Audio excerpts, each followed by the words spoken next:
엄마, 할아버지, 요즘 자주 깜빡하시는 것 같아. 어제도 약 드시는 걸 까먹으셨잖아. 그러니까 말이야. 우리가 얼마나 고생하고 있는데 차라리 빨리 돌아가셨으면 얼마나 좋을까? 72세 박종철, 아내를 잃은 지 3년 만에 새로운 사랑을 만나 재혼을 결심했지만 지금 이 순간 모든 걸 후회하고 있었습니다. 안녕하세요. 속은 라디오입니다. 오늘도 재미있게 시청해 주시고 구독, 좋아요, 댓글 남겨주시면 감사드립니다. 박종철은 평생을 성실하게 살아온 평범한 가장이었습니다. 젊은 시절부터 작은 철물점을 운영하며 묵묵히 가족을 부양해왔고 45년간 함께한 아내와는 단 한 번의 큰 다툼도 없이 화목하게 살았습니다. 슬아에는 아들 하나와 딸 하나를 두었는데 두 자녀 모두 성실하게 자라 각자의 가정을 이루며 살고 있었습니다. 특히 아들 박민수는 아버지의 철물점을 물려받아 운영하고 있었고 딸 박수진은 간호사가 되어 부모님을 극진히 모셨습니다. 박종철의 인생에 큰 변화가 찾아온 건 3년 전이었습니다. 45년을 함께한 아내 김순자가 갑작스러운 심장마비로 세상을 떠나면서 박종철의 삶은 완전히 뒤바뀌었습니다. 아내가 없는 집은 너무나 적막했고 혼자 먹는 밥은 모래를 씹는 것처럼 맛이 없었습니다. 자녀들이 자주 찾아와 안부를 물어보고 함께 시간을 보내려 했지만 50년 가까이 함께한 반쪽을 잃은 상실감은 쉽게 달래지지 않았습니다. 그러던 어느 날 동네 경로당에서 비슷한 처지의 여성을 만나게 되었습니다. 68세의 최연이었습니다. 연희 역시 남편을 잃은 지 4년이 된 홀몸이었습니다. 처음에는 단순히 같은 아픔을 가진 동반자로 서로를 위로했지만 시간이 지나면서 서로에게 특별한 감정을 느끼기 시작했습니다. 연희는 박종철의 외로움을 이해해 주었고 박종철 역시 연희의 쓸쓸함을 달래주려 노력했습니다. 박종철은 재혼을 결심하기까지 오랫동안 고민했습니다. 돌아가신 아내에 대한 미안함도 있었고 자녀들의 반응도 걱정되었습니다. 하지만 남은 인생을 혼자 보내기에는 너무나 외로웠습니다. 다행히 아들 민수와 딸 수지는 아버지의 마음을 이해해 주었습니다. 아버지, 어머니도 아버지가 외롭게 지내시는 걸 원하지 않으실 거예요. 행복하세요라며 재혼을 응원해 주었습니다. 최연희에게는 이미 성인이 된 자녀가 둘 있었습니다. 38세의 딸 최미란과 36세의 아들 최준호였습니다. 미란은 이혼한 후 12살 딸 하나와 함께 어머니와 살고 있었고 준호는 사업을 한다며 자주 어머니에게 돈을 빌리곤 했습니다. 박종철은 연희와 결혼하면서 자연스럽게 이들과도 가족이 되었지만 처음부터 뭔가 어색한 기운을 느꼈습니다. 재혼 후 박종철은 자신이 평생 모아온 재산에 대해 깊이 생각해 보게 되었습니다. 아내와 함께 일구어낸 철물점과 아파트, 그리고 은행에 저축해둔 돈까지 합치면 총 12억 원 정도의 재산이 있었습니다. 원래는 이 모든 것을 친자녀인 민수와 수진에게 물려줄 생각이었지만 새로운 가족이 생긴 만큼 어떻게 분배할지 고민이 되었습니다. 연희와 결혼한 지 6개월이 지나면서 박종철은 점점 이상한 점들을 느끼기 시작했습니다. 연희의 자녀들이 자신을 대하는 태도가 겉과 속이 다른 것 같았습니다. 앞에서는 아버지라고 부르며 공손하게 굴었지만 뒤에서는 전혀 다른 모습을 보였습니다. 특히 미라는 자신의 딸에게 할아버지라고 부르라고 가르치면서도 정작 본인은 진심 어린 존경을 보이지 않았습니다. 박종철이 가장 서운했던 건 연희의 태도 변화였습니다. 결혼 전에는 그토록 따뜻하고 자상했던 연희가 결혼 후에는 점점 차갑게 변해갔습니다. 박종철의 건강이나 기분보다는 집안일이나 돈 관리에만 관심을 보였습니다. 여보, 통장 정리 좀 해야겠어요. 나이 드시면 깜빡하실 수도 있으니까라며 자꾸 재산 관리를 자신이 맡으려 했습니다. 박종철은 이런 변화들이 단순히 결혼 후 적응 과정이라고 생각하려 했습니다. 서로 다른 환경에서 살아온 사람들이 한 가족이 되는 것이 쉬운 일은 아니니까요. 하지만 마음 한구석에서는 뭔가 잘못되었다는 불안감이 계속 커져갔습니다. 특히 연희의 자녀들이 자신을 바라보는 시선에서 느껴지는 차가움은 날이 갈수록 더욱 선명해졌습니다. 그러던 중 박종철에게는 더욱 충격적인 일들이 기다리고 있었습니다. 자신이 그토록 사랑하고 신뢰했던 새 가족들의 진짜 속마음을 알게 될 일 말입니다. 첫 번째 이상한 일은 재혼 후 2달째에 일어났습니다. 박종철이 감기로 며칠 앓아누웠을 때의 일이었습니다. 연희는 겉으로는 극진히 간병하는 척했지만 박종철이 잠든 사이에 미란과 나누는 전화 통화를 엿듣게 되었습니다. 응, 별일 없어. 그냥 감기야. 근데 미란아, 아버지 통장 비밀번호 혹시 알아? 아직 몰라. 그런데 엄마 너무 성급하게 굴지 마. 아직 결혼한 지 얼마 안 됐잖아. 박종철은 그 순간 가슴이 철렁 내려앉았습니다. 하지만 혹시 자신이 잘못 들었을 수도 있다고 생각하며 애써 마음을 달랬습니다. 몸이 아프니까 예민해져서 평범한 대화를 이상하게 받아들인 것일 수도 있다고 말입니다. 하지만 의심의 씨앗은 이미 심어져 있었습니다. 그 후로 박종철은 연희의 행동을 더욱 자세히 관찰하게 되었습니다. 연희는 박종철이 외출할 때마다 서랍이나 책상을 뒤지는 것 같았습니다. 여보, 뭐 찾으세요? 라고 물으면 그냥 정리 좀 하려고라며 어색하게 웃었습니다. 또한 박종철의 친자녀들이 찾아올 때마다 노골적으로 불쾌한 표정을 지었습니다. 더욱 충격적이었던 건 준호의 태도였습니다. 처음에는 예의 바르게 인사하던 준호가 점점 건방지게 굴기 시작했습니다. 아버지, 저 사업 자금이 좀 필요한데 500만 원만 빌려주실 수 있을까요? 라며 대뜸 돈을 요구했습니다. 박종철이 갑자기 왜 그런 큰 돈이 필요하냐고 묻자 준호는 가족끼리 그렇게 따질 일인가요? 어차피 나중에 다 우리 것 아닌가요?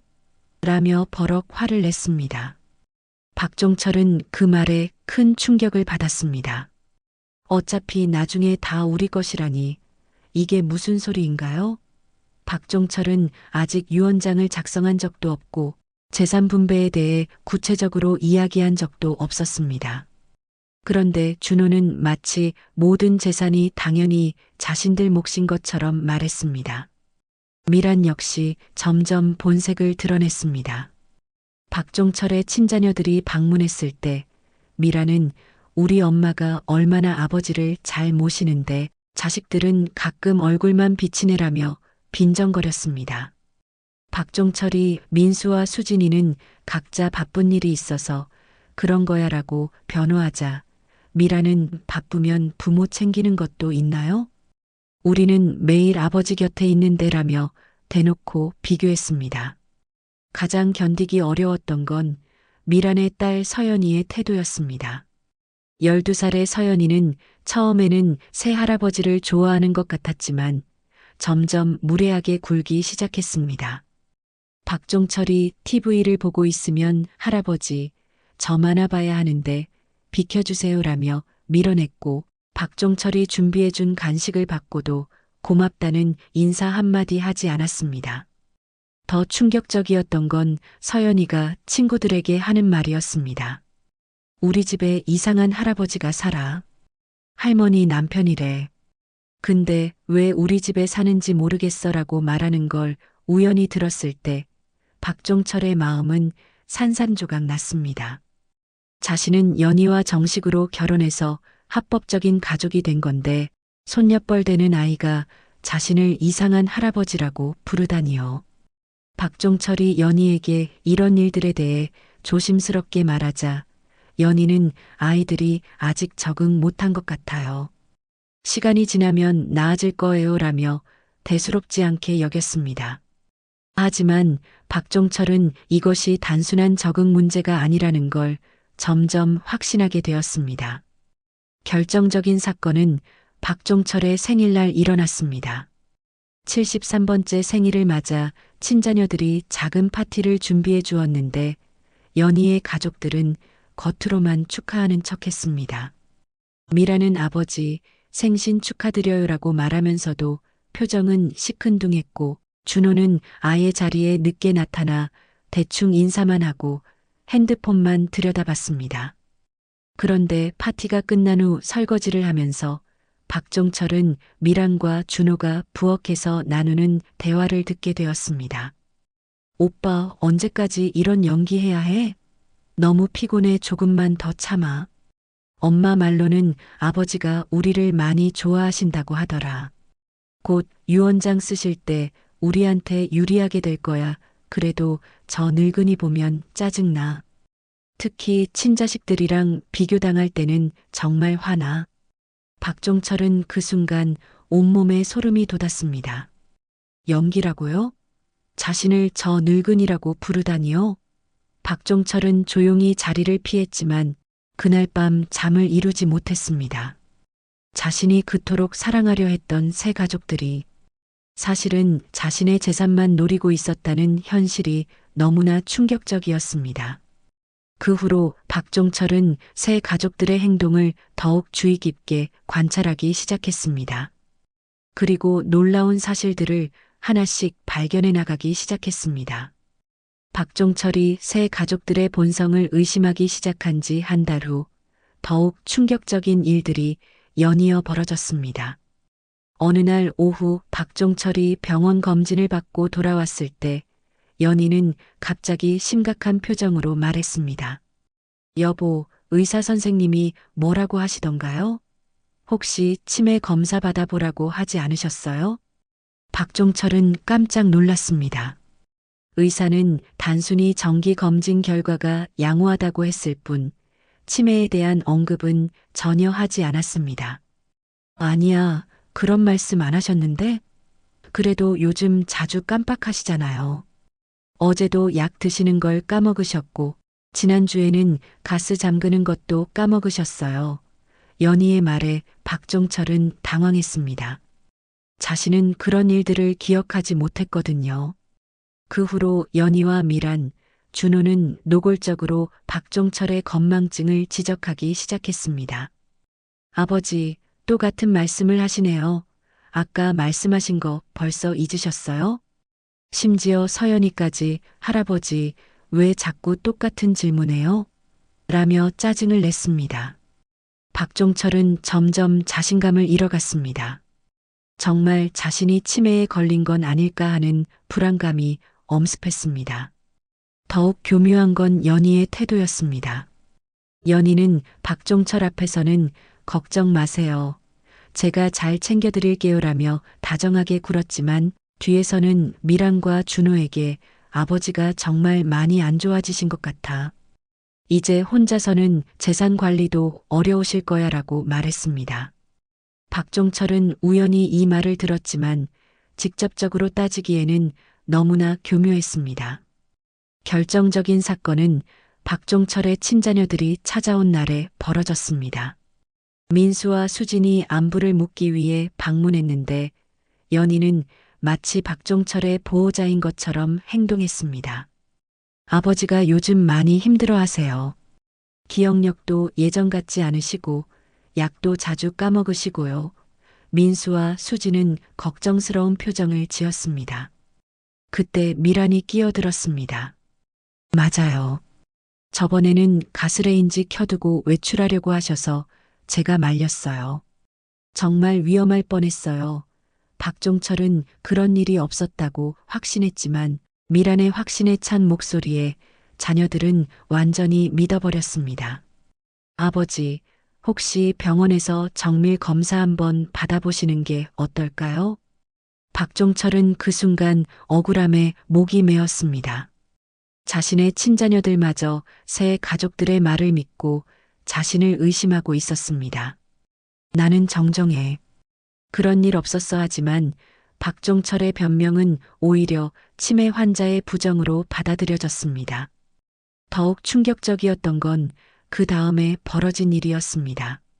민수와 수진이 돌아간 후 연희는 갑자기 박종철에게 말했습니다. 여보, 이제 재산 관리를 제가 맡는 게 좋을 것 같아요.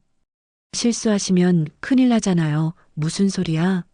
나는 아직 정정하다고 그렇게 생각하시는 게 더 위험해요. 통장이랑 도장, 그리고 부동산 관련 서류들 다 저한테 맡기세요. 박종철은 단호히 거부했습니다. 하지만 연희는 포기하지 않았습니다. 그럼 적어도 공동 명의로 바꿔요. 만에 하나 무슨 일이 생기면 어떻게 해요? 박종철이 계속 거부하자 연희의 태도가 돌변했습니다. 왜 저를 믿지 못하세요? 남남도 아니고 부부인데 이렇게 의심하시면 어떻게 살아요? 그날 밤 박종철은 잠들지 못하고 뒤척였습니다. 그런데 새벽 2시쯤 거실에서 속삭이는 소리가 들려왔습니다. 조심스럽게 문을 열고 나가보니 연희와 미란, 준호가 모여 앉아 이야기하고 있었습니다. 엄마, 언제까지 이렇게 할 거야? 그냥 법정 후견인 신청하자. 아직은 안 돼. 너무 노골적이면 친자식들이 의심할 거야. 박종철은 숨을 죽이고 더 들어봤습니다. 그럼 어떻게 할 건데? 일단 치매 진단을 받게 해야 해. 그럼 당연히 재산 관리를 내가 맡게 되잖아. 진단서는 어떻게? 내가 아는 의사한테 부탁해 볼게. 조금만 과장해서 말하면 돼. 박종철은 그 순간 온몸이 얼어붙는 느낌이었습니다. 그런데 엄마, 그 노인네 친자식들은 어떻게 할 거야? 걔들도 유산 받을 생각 있을 텐데 그건 걱정 마. 내가 후견인이 되면 유언장도 내 마음대로 쓸 수 있어. 친자식들은 최소한만 주고 나머지는 다 우리가 가져와. 그럼 12억이 다 우리 거네? 응, 그리고 그 늙은이가 죽으면 보험금까지 받을 수 있어. 박종철은 더 이상 듣고 있을 수 없었습니다. 조용히 방으로 돌아왔지만 가슴이 너무 아파서 숨을 쉬기도 어려웠습니다. 자신이 사랑한다고 생각했던 사람들이 사실은 자신의 죽음만을 기다리고 있었던 것입니다. 더욱 충격적이었던 건 연희가 자신을 그 늙은이라고 부르며 완전히 물건 취급하고 있다는 사실이었습니다. 그 다음 날부터 박종철의 일상은 지옥이 되었습니다. 연희는 박종철의 모든 행동을 감시했고 작은 실수라도 하면 또 깜빡하셨네요 라며 지적했습니다. 미란과 준호는 대놓고 박종철을 무시했고 서연이는 할아버지 냄새나요 라며 노골적으로 싫어했습니다. 가장 고통스러웠던 건 박종철의 친자녀들마저 연희의 말을 믿기 시작했다는 것이었습니다. 아버지, 정말 괜찮으세요? 계모님 말씀으로는 민수와 수진이 걱정스러운 표정으로 물을 때마다 박종철의 마음은 찢어지는 것 같았습니다. 자신은 분명히 정정한데 아무도 믿어주지 않았습니다. 박종철은 매일 밤 눈물을 흘렸습니다. 73년을 살면서 이렇게 억울하고 분한 적은 없었습니다. 돌아가신 첫 번째 아내에게 미안했고 자신의 친자녀들에게도 죄송했습니다. 무엇보다 이런 상황을 만든 자신의 어리석음이 한스러웠습니다. 하지만 박종철에게는 아직 포기할 수 없는 이유가 있었습니다. 평생 모은 재산을 이런 식으로 빼앗길 수는 없었습니다. 더욱 중요한 건 자신의 친자녀들이 이들의 음모로 인해 고통받는 것을 막아야 한다는 사명감이었습니다. 박종철은 결국 혼자만의 결심을 했습니다. 이제는 가만히 당하고만 있을 수 없었습니다. 자신을 속이고 이용하려는 이들에게 제대로 된 교훈을 주어야 했습니다. 73년을 살아온 인생의 지혜로 이들이 절대 예상하지 못할 방법으로 말입니다. 박종철은 며칠 동안 깊은 생각에 잠겼습니다. 자신을 속이고 재산을 노리는 이들에게 어떻게 대응할지 신중히 계획했습니다. 무작정 화를 내거나 감정적으로 행동해서는 안 되었습니다. 73년을 살아오면서 터득한 지혜를 총동원해야 했습니다. 먼저 박종철은 연희 가족들의 계획을 더 정확히 파악하기 위해 조용히 관찰했습니다. 그들이 자신을 치매 환자로 만들려는 계획을 진행하고 있다는 걸 알았으니 이제는 오히려 그들의 계획을 역이용할 방법을 찾아야 했습니다. 박종철은 먼저 믿을 만한 사람들에게 도움을 요청하기로 했습니다. 가장 먼저 찾아간 곳은 평생 친구인 변호사 송민호였습니다. 송민호는 박종철보다 한 살 어린 72세였지만 여전히 현역 변호사로 활동하고 있었습니다. 종철이, 이게 무슨 일이야? 박종철은 송민호에게 모든 상황을 자세히 설명했습니다. 송민호는 박종철의 말을 듣고 크게 분노했습니다. 이게 말이 되나? 재혼한 지 겨우 1년도 안 된 사람들이 이런 짓을 하다니.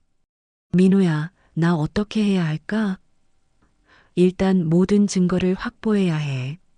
그들의 대화를 녹음하거나 계획을 증명할 만한 자료를 모아야 한다고.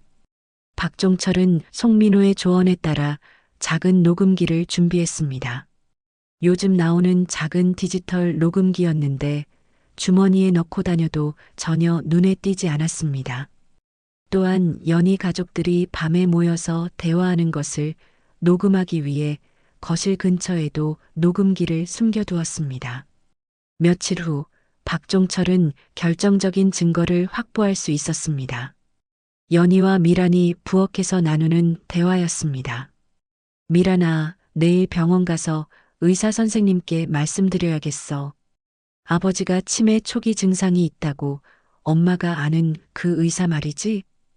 응, 그분께 미리 말씀드렸어.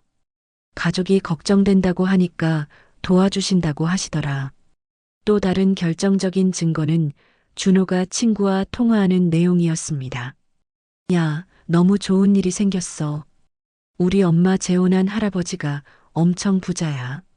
12억이나 돼. 곧 다 우리 거야 어떡해? 엄마가 다 계획했어. 그 늙은이 치매 환자로 만들어서 재산 다 가져올 거야. 박종철은 이런 증거들을 모으면서 동시에 또 다른 준비를 했습니다. 자신의 재산을 안전하게 보호하는 방법을 찾는 것이었습니다. 송민호와 상의한 결과 가장 좋은 방법은 미리 재산을 정리해서 친자녀들에게 증여하는 것이었습니다. 하지만 박종철에게는 더 특별한 계획이 있었습니다. 단순히 재산을 보호하는 것만으로는 부족했습니다. 자신을 속이고 이용하려 했던 이들에게 제대로 된 교훈을 주고 싶었습니다. 그들이 평생 후회할 만한 깜짝 선물을 준비하기로 했습니다. 박종철은 먼저 은행에 가서 자신의 모든 계좌를 정리했습니다. 총 6억 원의 현금을 친자녀들 명의로 이체했습니다. 민수에게 3억 원, 수진에게 3억 원을 각각 증여했습니다. 물론 이 일은 극비리에 진행했습니다.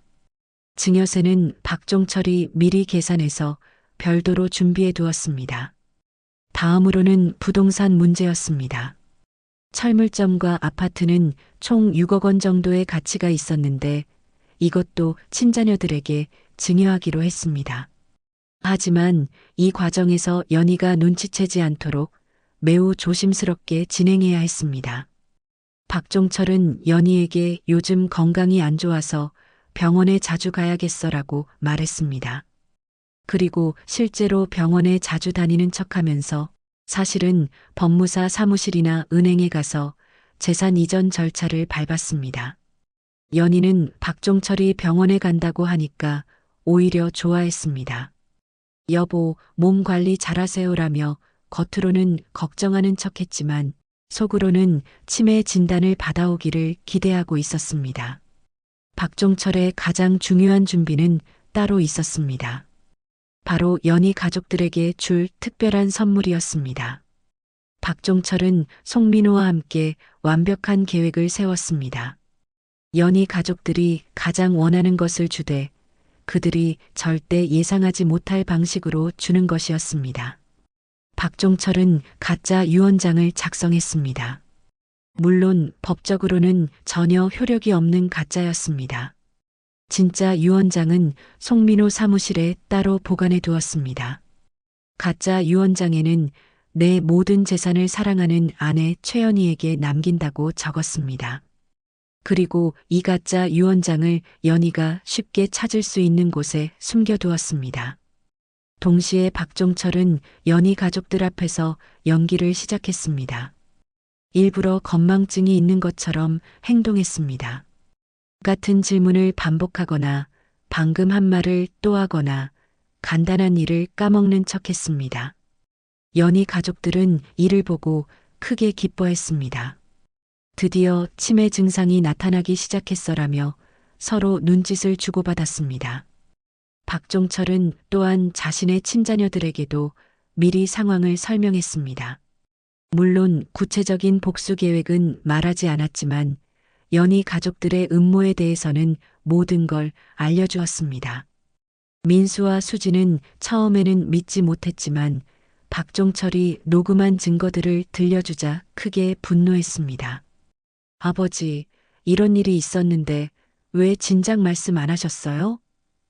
너희들까지 걱정시키고 싶지 않았어. 하지만 이제는 내가 직접 해결할 거야. 아버지, 우리가 도와드릴까요? 아니다. 이건 내가 당한 일이니까 내가 직접 해결해야 해. 다만 너희들은 앞으로 며칠 동안 연락이 안 되더라도 걱정하지 마라. 박종철은 마지막으로 가장 중요한 준비를 했습니다. 바로 자신이 사라질 준비였습니다. 연희 가족들에게 가장 큰 충격을 주기 위해서는 예상치 못한 타이밍에 모든 걸 공개해야 했습니다. 박종철은 작은 원룸을 하나 구했습니다. 연희 가족들이 절대 찾을 수 없는 곳이었습니다. 모든 준비가 끝났을 때 박종철은 거울 앞에 서서 자신을 바라봤습니다. 73년을 살아오면서 이렇게 치밀한 계획을 세워본 적은 없었습니다. 하지만 자신을 배신한 사람들에게는 반드시 그 대가를 치르게 해야 했습니다. 이제 시작이야라고 중얼거리며 박종철은 최종 단계를 준비했습니다. 드디어 박종철이 준비한 복수의 날이 왔습니다. 어느 목요일 아침 박종철은 평소와 다름없이 일어나 아침 식사를 했습니다. 연희는 여전히 다정한 척 연기를 하며 여보, 오늘도 병원 가세요? 라고 물었습니다. 응, 검사 결과 나온다고 하더라. 박종철이 대답하자 연희의 눈에서 기대감이 번뜩였습니다. 박종철이 외출한 후 연희는 즉시 미란과 준호에게 전화를 걸었습니다. 오늘 드디어 치매 진단서 나올 것 같아. 우리 계획대로 진행하자 하지만 그들은 몰랐습니다. 박종철이 집 곳곳에 숨겨둔 녹음기가 이 모든 대화를 기록하고 있다는 것을 말입니다. 그날 오후 박종철은 집으로 돌아와 심각한 표정을 지었습니다. 여보, 병원에서 뭐라고 하셨어요? 연희가 기대에 찬 목소리로 물었습니다. 의사 선생님이 치매 초기 단계라고 하시더라. 박종철은 일부러 슬픈 표정을 지으며 말했습니다. 연희는 겉으로는 위로하는 척했지만 속으로는 환호성을 질렀습니다. 그날 저녁 연희 가족들은 모두 모여 작전 회의를 했습니다. 박종철이 잠든 후 거실에서 벌어진 대화였지만 박종철은 모든 걸 듣고 있었습니다. 드디어 됐다. 이제 재산 관리권을 넘겨받자. 엄마 그럼 내일부터 통장이랑 도장 다 가져와. 그리고 부동산 관련 서류들도 다 찾아야 해. 박종철은 이 모든 대화를 녹음하면서 마음속으로 웃었습니다. 이제 모든 증거가 완벽하게 갖춰졌습니다. 다음 날부터 본격적인 복수가 시작될 것이었습니다. 금요일 아침 박종철은 연희에게 말했습니다. 여보, 의사 선생님이 재산 관리 같은 중요한 일은 가족에게 맡기라고 하시더라. 이제 당신이 도와주세요. 연희는 겉으로는 걱정 마세요. 제가 잘 관리해 드릴게요라고 말했지만 속으로는 승리감에 취해 있었습니다. 박종철은 연희에게 통장과 도장을 건네주는 척했습니다. 물론 이미 모든 돈을 빼낸 후였지만 연희는 그 사실을 모르고 있었습니다. 연희가 은행에 가서 잔고를 확인하면 그때 첫 번째 충격을 받게 될 것이었습니다. 토요일 오전 연희는 미란과 함께 은행에 갔습니다. 드디어 박종철의 재산을 확인할 수 있는 순간이었습니다. 하지만 통장을 확인한 연희의 얼굴은 순식간에 새하얘졌습니다. 어떻게 된 거야? 잔고가 2,000원밖에 없어. 미란도 믿을 수 없다는 표정이었습니다. 엄마, 다른 통장은 없어? 연희는 급하게 집으로 돌아와 박종철을 추궁했습니다. 여보, 돈이 어디 갔어요? 통장에 2,000원밖에 없어요. 박종철은 치매 환자인 척하며 돈? 무슨 돈? 나는 모르는데? 라고 대답했습니다. 연희는 더욱 당황했습니다. 치매 환자가 된 박종철에게 추궁해봤자 소용없었기 때문입니다. 일요일 연희 가족들은 완전히 패닉 상태에 빠졌습니다. 준호는 엄마 그 늙은이가 돈을 어디에 숨겨놨을 거야. 뒤져봐라며 집안을 샅샅이 뒤졌습니다. 하지만 현금은 물론 어떤 단서도 찾을 수 없었습니다. 그때 미란이 박종철의 책상 서랍에서 편지 봉투 하나를 발견했습니다. 엄마, 이거 봐. 유언장이래. 연희는 급하게 봉투를 뜯어 내용을 확인했습니다. 나 박종철은 내 모든 재산을 사랑하는 아내 최연희에게 남긴다라고 적힌 유언장이었습니다. 연희 가족들은 잠시 안도했습니다. 그래, 유언장이 있으니까 괜찮아. 나중에 상속받으면 돼 하지만 그들의 안도감은 오래가지 않았습니다. 박종철이 준비한 진짜 선물이 기다리고 있었기 때문입니다.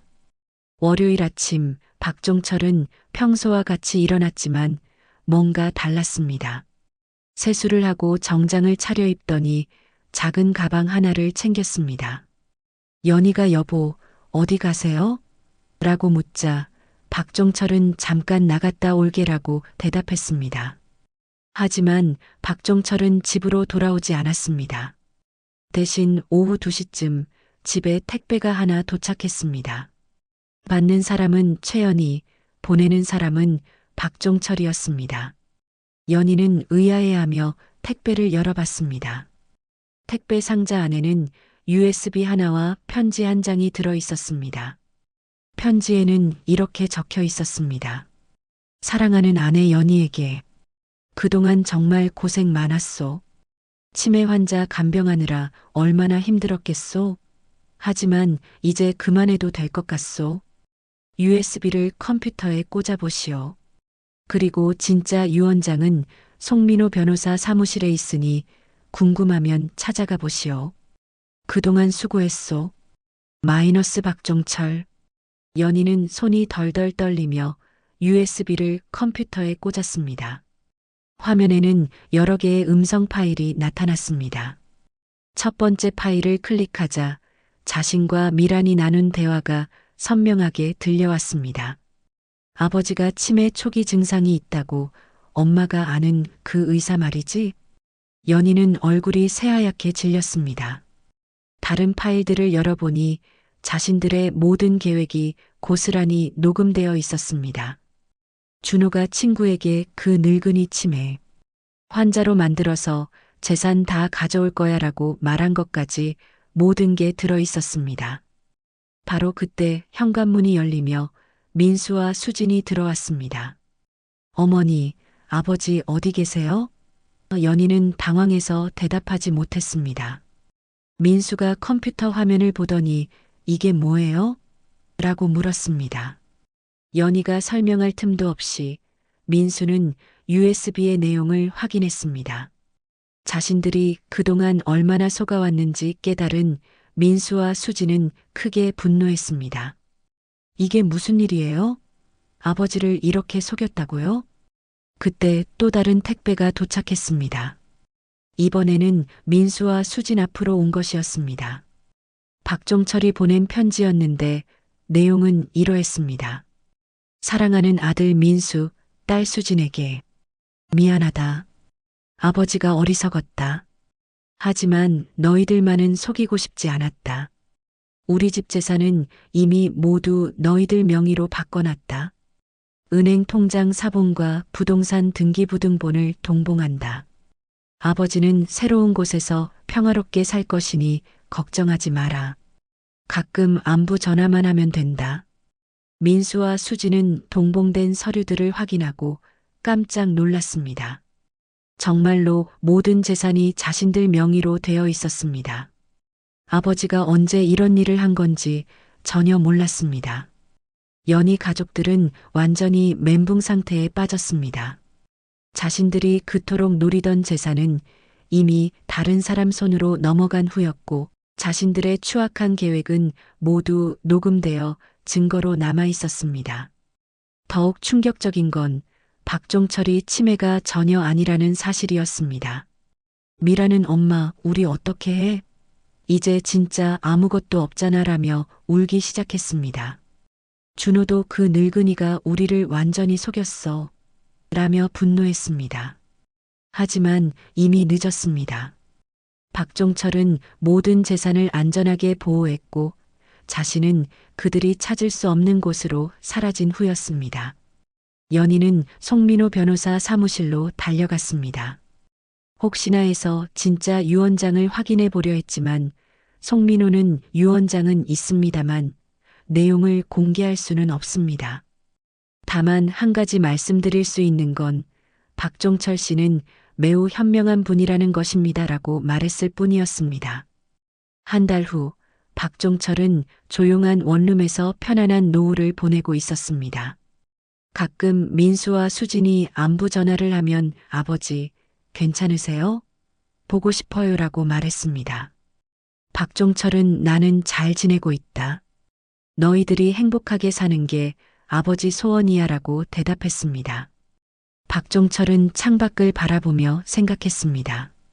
73년을 살면서 가장 힘들었던 시기였지만 동시에 가장 지혜롭게 행동한 시기이기도 했습니다. 자신을 속이고 이용하려 했던 사람들에게 제대로 된 교훈을 주었고 정작 소중한 것들은 모두 지켜낼 수 있었습니다. 연희 가족들은 그 후로도 오랫동안 박종철을 찾으려 노력했지만 결코 찾을 수 없었습니다. 그들에게 남은 건 박종철이 남긴 녹음 파일들과 자신들의 추악했던 계획을 증명하는 증거들 뿐이었습니다. 무엇보다 가장 큰 벌은 평생 그 늙은이한테 당했다는 수치심과 후회 속에서 살아가야 한다는 것이었습니다. 박종철의 이야기는 이렇게 끝났습니다. 때로는 선량한 사람이 바보가 되기도 하지만 진짜 지혜는 마지막 순간에 빛을 발한다는 교훈을 남기며 말입니다.